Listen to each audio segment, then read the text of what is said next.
Hello, I am Mabu, and in this video I'm going to be showing you how I made a huge cookie. I made a cookie using a skillet. It's so summer-like, reminds me of camps and etc. I just kind of wish I had marshmallows so I could probably make like the biggest more of all time. Oh, that would have been so awesome. In any case, so yeah, I made a cookie in a skillet using brown butter and all that jazz. It's so trendy, it's so cool. And brown butter is not just cool and jazzy and trendy, it's also very tasty. It brings that nuttiness, and you can clearly see here it almost feels like a huge pizza. So it's a good, why wouldn't want to make it? So let's get started. You would think that by now, since I have been making a video every single week of this year, I would know by now to say if you like this recipe, make sure you click the like button and also subscribe to the channel.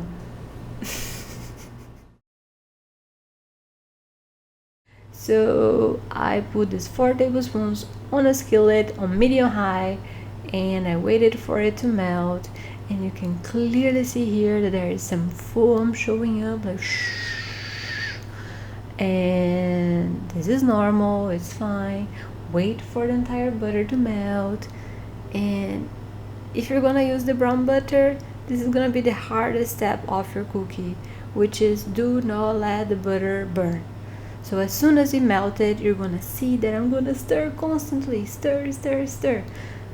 I want the few carbohydrates that are present in the butter to actually get caramelized and not allow the fat itself to get burnt. No, no, no. Just caramelization of those beautiful carbohydrates while saving the fats within the butter without letting it get burnt. Awesome. So for that, you're gonna stir, stir, stir, stir constantly for 2 to 3 minutes on medium high, and you're gonna see that this foam is gonna start to recede. Ew, it's disappearing, and all you can see is like the fat itself, and it's looking more and more caramelized, more and more brown, hence the word brown butter. And we're almost there. Oh, beautiful, beautiful, beautiful. Just the brownness, no burned. 2 minutes is all it took me. Yep. Then I turned off, removed the frying pan, and set it aside all this beautiful brown butter. Yummy. So let's prepare the dry ingredients. Here I'm using 1 cup of all-purpose flour, also 1 teaspoon of baking powder, and a pinch of salt. I stir the dry ingredients while my butter is getting cool. It's chilling. It's like, oh, I'm too hot right now. It's summer. Oh, I need some time. Let me get my stuff together here. And yeah, after your butter has got itself together, you also may add 1/4 of a cup of sugar and 1/3 of a cup of light brown sugar. Then you can stir.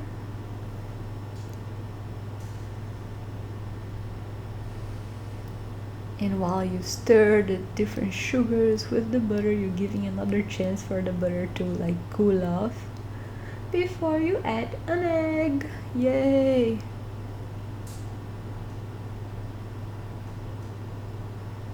Beautiful, beautiful.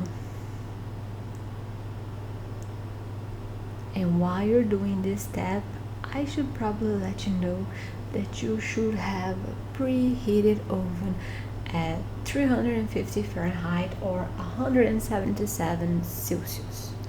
Awesome, great! Because we're almost done here. We're just gonna incorporate the dry ingredients into the butter mixture.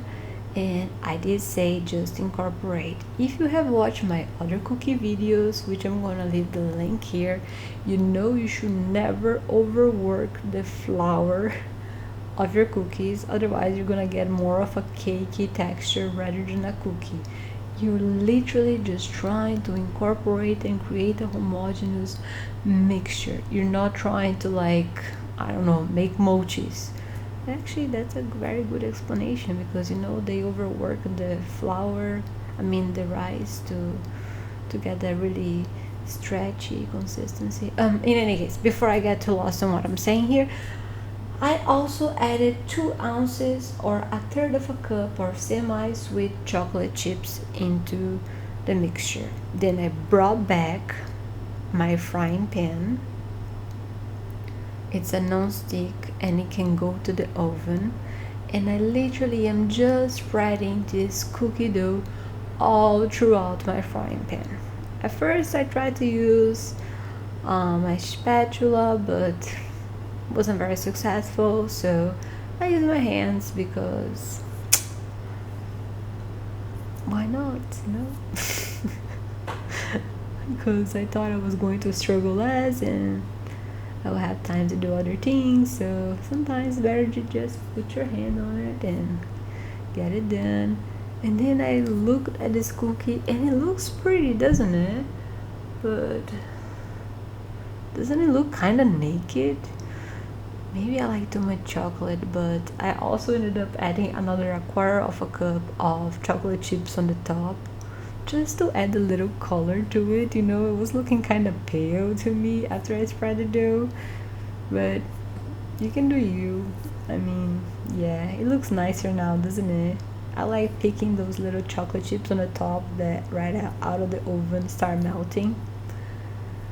In any case, after 20 minutes at 350 Fahrenheit or 177 Celsius, this is what you get, a beautiful cookie. Now, after I have made this cookie, I have decided that I'm gonna have to make it again, because can you imagine if during those 20 minutes I separated, like, I don't know, 4 or 3 to put a couple marshmallows on top of it and set the oven to broil so they would look amazing.